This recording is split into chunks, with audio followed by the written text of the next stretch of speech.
అందరికీ నమస్కారం. నేను శ్రీనివాసరావు, ఎస్డిపిఓ నర్సీపట్నం. ఈ రోజున కొన్ని మాధ్యమాల్లో పాయకరావుపేట ఒక పోక్సో కేసుకు సంబంధించి హోమ్ మినిస్టర్ గారి ఇలాకాలో ఒక దళిత బాలికపై సామూహిక అత్యాచారం అని చెప్పేసి ఒక ఐటెం వచ్చింది. దానికి సంబంధించి వివరణ ఇవ్వడానికి ఈ వీడియో ద్వారా తెలియపరుస్తున్నాము. యాక్చువల్గా 17వ తేదీన ఈ ఇన్సిడెంట్ జరిగింది. దానికి సంబంధించి 20వ తేదీన విక్టిమ్ గర్ల్ తాలూకా మదర్ ఎవరైతే ఉన్నారో ఆమె ఇచ్చిన రిపోర్ట్ మేరకు మేము ఎఫ్ఐఆర్ ఇష్యూ చేయడం జరిగింది. ఎస్హెచ్ఓ పాయకరావుపేట గారు ఇష్యూ చేయడం జరిగింది.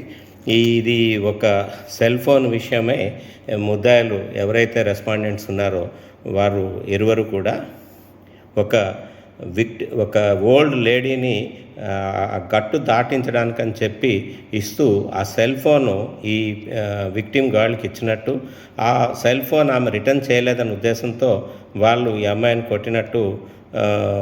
క్వశ్చన్ చేసి కొట్టినట్టుగా చెప్పారు. అందులో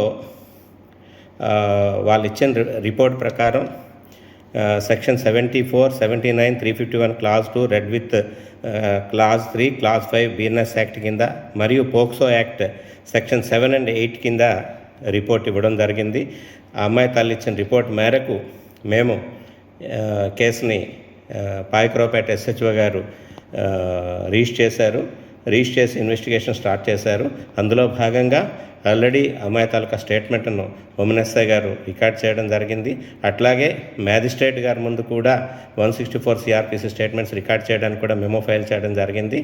అట్లాగే ఇప్పుడు ఏదైతే సామూహిక అత్యాచారం అని చెప్పేసి మాధ్యమాల్లో వస్తున్నాయో అది కూడా క్లారిఫికేషన్ తీసుకోవడానికి గాను మేము మెడికల్కి కూడా అమ్మాయిని పంపించడం జరుగుతుంది తక్షణమే.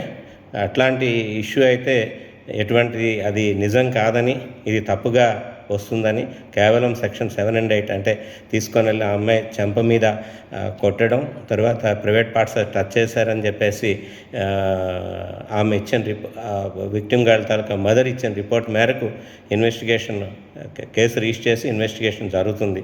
కావున అందరూ కూడా గమనించగలరు. ఇది రాసేటప్పుడు ఈవెన్ ఒకసారి ఐఓ తాలూకా క్లారిఫికేషన్ కూడా తీసుకొని ఉండుంటే బాగుండేదని చెప్పేసి, ఇటువంటి తప్పుడు న్యూస్ స్ప్రెడ్ చేసి ప్రజల్ని ఆందోళన చెందే విధంగా చేయకూడదని చెప్పేసి అందరికీ కూడా విజ్ఞప్తి చేయడం జరుగుతుంది. థ్యాంక్ యూ అండి.